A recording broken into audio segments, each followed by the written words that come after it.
Welcome to the Panic Pod. This episode is called The Threat Response, Why I'm Always Anxious.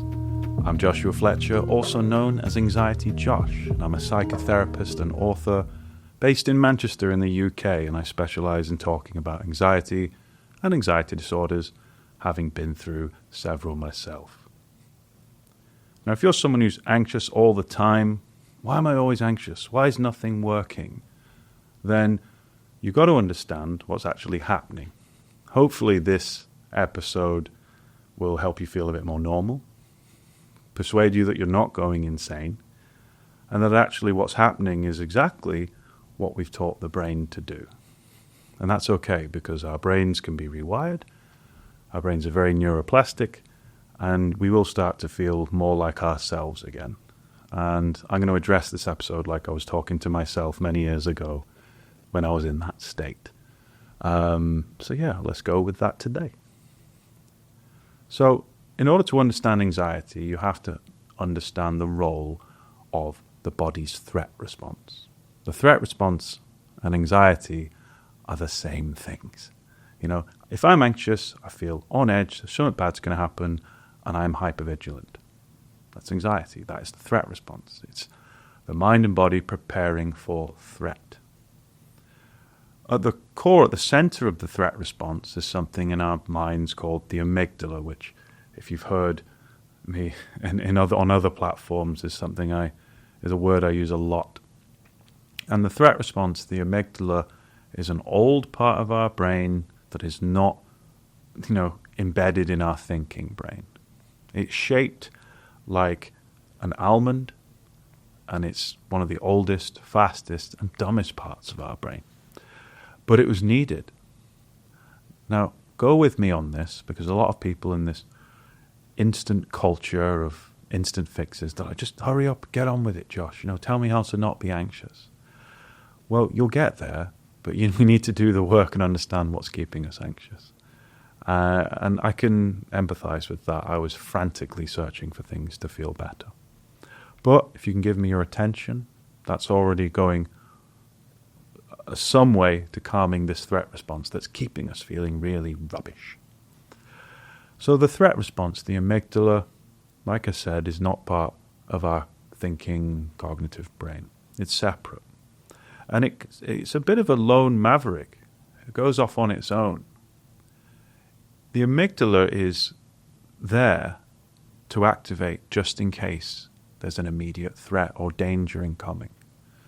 You know it's the amygdala when you're watching a scary film. If you're watching a scary movie, something jumps out, bang!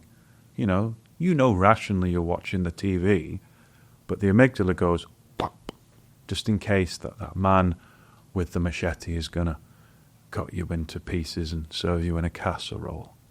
If you're walking across the street and, you're not being aware, and the car almost hits you, bang, the amygdala kicks in, and we step back. You didn't consciously think then, oh, you know what, I'm going to,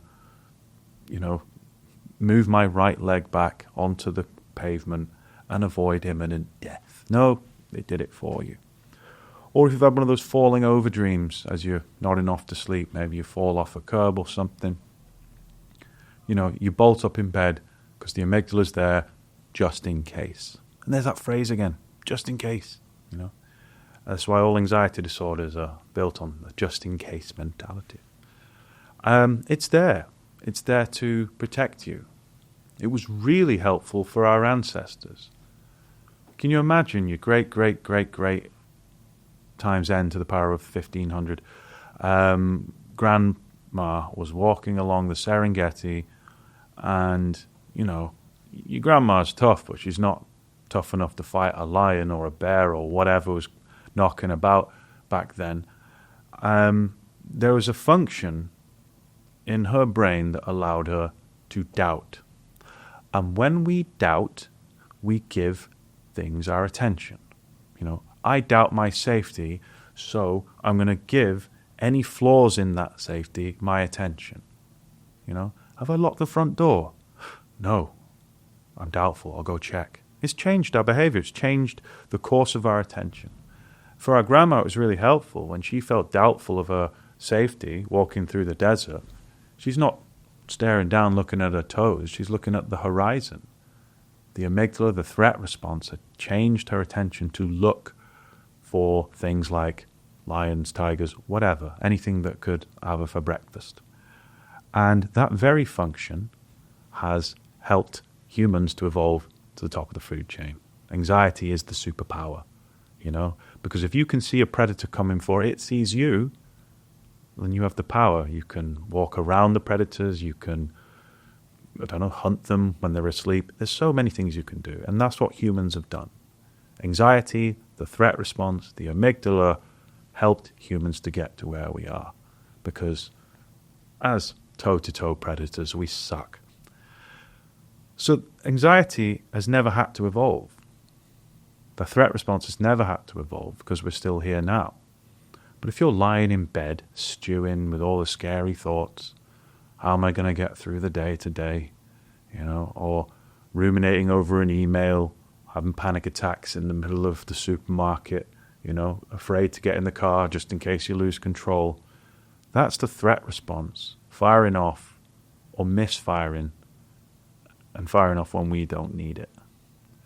Disordered anxiety, and for the people who are always anxious and they don't know why, like I said in the previous episode, you're in the sensitized state. And all the sensitized state is, my threat response is firing off, but I also don't like it. It's firing off all day, every day, and I don't like that. Something's wrong with me. I must be broken. Why am I getting all these what-if thoughts? Why am I getting these strange symptoms? And then we obsess, and we give it all of our attention, and we're doing what Grandma did. If Grandma's convinced there's a saber-toothed tiger hiding over the hill, she's going to fixate on that hill. If we're convinced that we're having heart attacks, going crazy, about to collapse, convinced we've got some life-threatening condition, and we're giving it all of our attention, we are actively thanking that threat response. We're saying to the amygdala, correct. I did this for years. I had a panic attack that scared me so much because I didn't know what was happening. So I'm going to be kind to myself. I had no idea what a panic attack was until I've had one. I thought I was dying, going crazy, going to humiliate myself. That frightened me so much as a result of accumulated stress that the threat response then became wired to anxiety itself.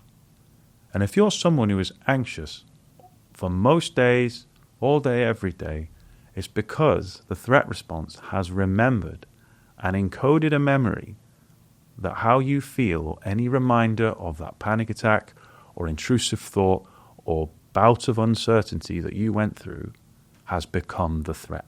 It has become the lion, the tiger, the bear, the snake, whatever the predator was. In the modern world, with modern stresses, accumulated stress, subjective stress, when that builds up, the threat response can fire off, it frightens us, so anxiety itself becomes the threat. This is why you probably wake up in the morning, check how you feel. Am I better yet? No. Then you get frustrated. Endless Googling, scanning of symptoms, ruminating. Am I going crazy? I feel dissociated. All these different things. Why am I having these strange intrusive thoughts that conflict with my values and morals? Your threat response is firing off trying to find a threat. And when it finds itself, it keeps us in the sensitized state. Ultimately, anxiety disorders are the fear and the misinterpretation of that fear. There must be a reason why I'm anxious, so I give it all of my attention.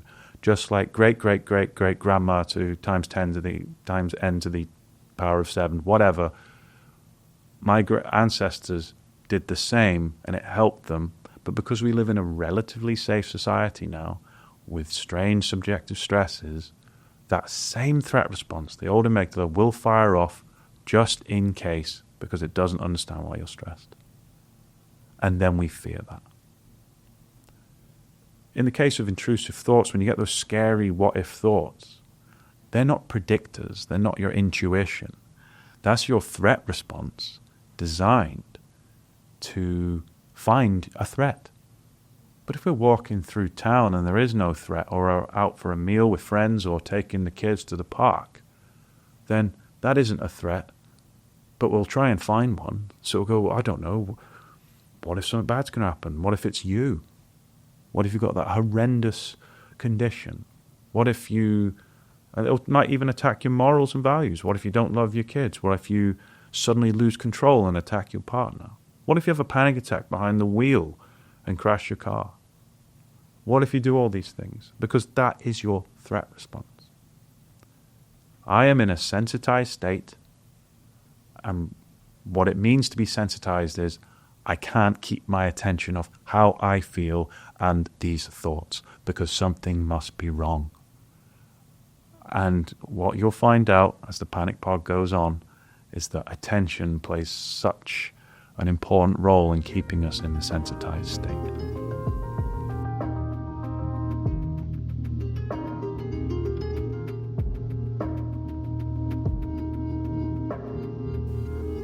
I invite anyone now, if this resonates with you and you've got anxiety, whether it's panic disorder, GAD, OCD, social anxiety, health anxiety, agoraphobia, emetophobia, notice, and a powerful word this, notice where your attention's at when the threat response is active, when you are anxious. Is it on what non-anxious you would do? No. It's on threat. And each time we behave like there's a threat, or we behave just in case, we are thanking the amygdala. Now, as this podcast goes on, I'll explain to you how we can rewire that threat response. But in order to rewire it, we've got to show it's not needed. Now, if you're anxious, I don't know, you're a chronic ruminator, you love to overthink, you try to think your way out of things, just consider, is that thinking thanking the threat response for firing off? Or is it saying, yes, you're right, there is a threat, I'm going to give you all my attention now, stay on, strap in, something mad's going to happen. And that's why it stays on. There's a lot of absolute nonsense advice about anxiety out there. That's why I'm passionate about doing what I do. Is that if you scroll through any Instagram, TikTok, YouTube feed, whatever, you'll get the instant fixes. 5 ways to turn off your anxiety. Grab an ice pack. Do this. Stand on your head.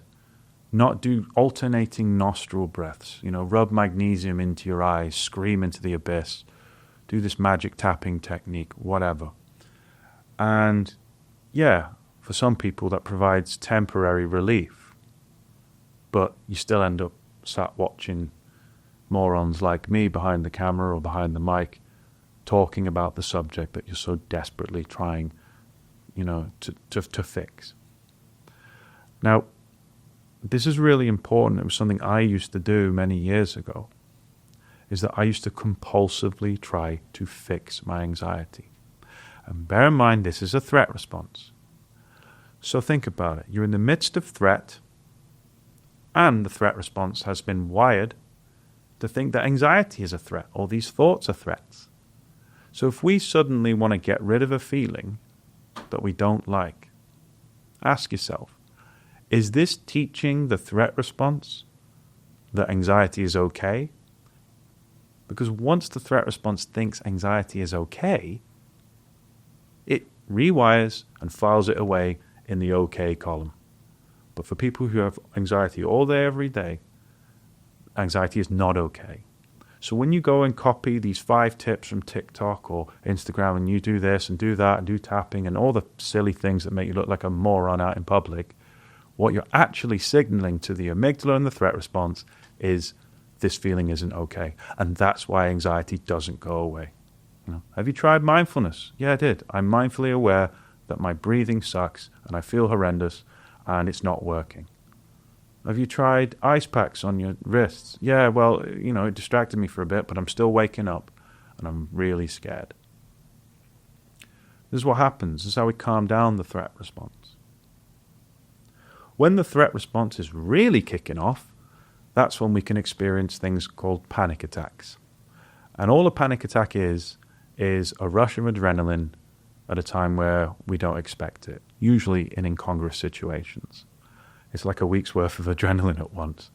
And because it happens in like boring places, they feel worse because you feel further alienated, and it kind of solidifies this belief that there's something wrong with you. Actually, a panic attack is just an adrenaline rush. So here's another tip, a panic pod tip. If you're having those waves of panic, like, oh my God, something awful's going to happen, I need to escape, I'm going to die, my heart's going to explode, I'm going to be taken off, put in a padded room. No, just say to yourself, okay, this is an adrenaline rush. My body can't keep producing adrenaline, also throws cortisol in there for laughs. It can't keep producing adrenaline and cortisol at that rate, so it always comes down. And they're the kind of chemical components to the threat response. Threat response is, I'm in threat, and my body is preparing me for that, and it uses adrenaline and cortisol to help you feel that way, You've heard of the term adrenaline junkie. People like playing around with that response.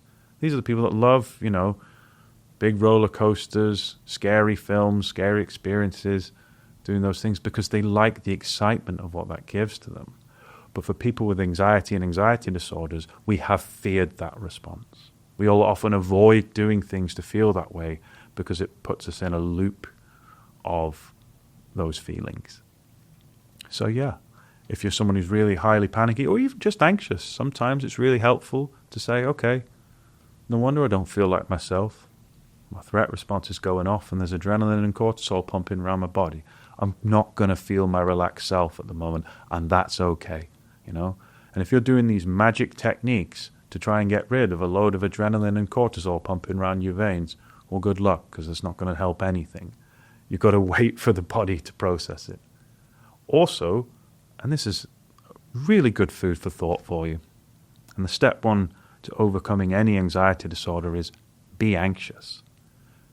Being anxious isn't the problem, it's how we behave and what we think about being anxious. And I know, someone who didn't leave the house for 6 months, what am I doing while that amygdala is activated?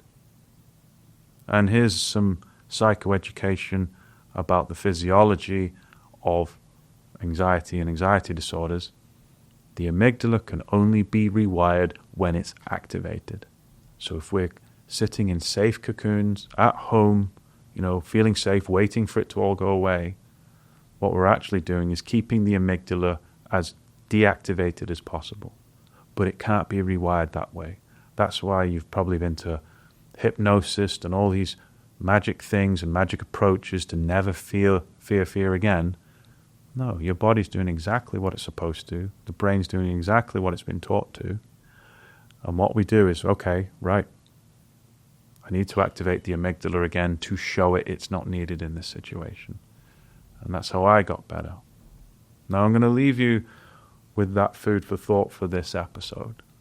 That's what it is. Instead of trying to build your life around never feeling anxious again, try and consider maybe the problem is my relationship with that anxiety and my willingness to be with it. It's very, very important. And that's how I got better. Practice being anxious. Don't try to resist it. We'll have more about that in other episodes. But for now, go easy on yourself. You're okay. You're not broken. And I'll catch you soon.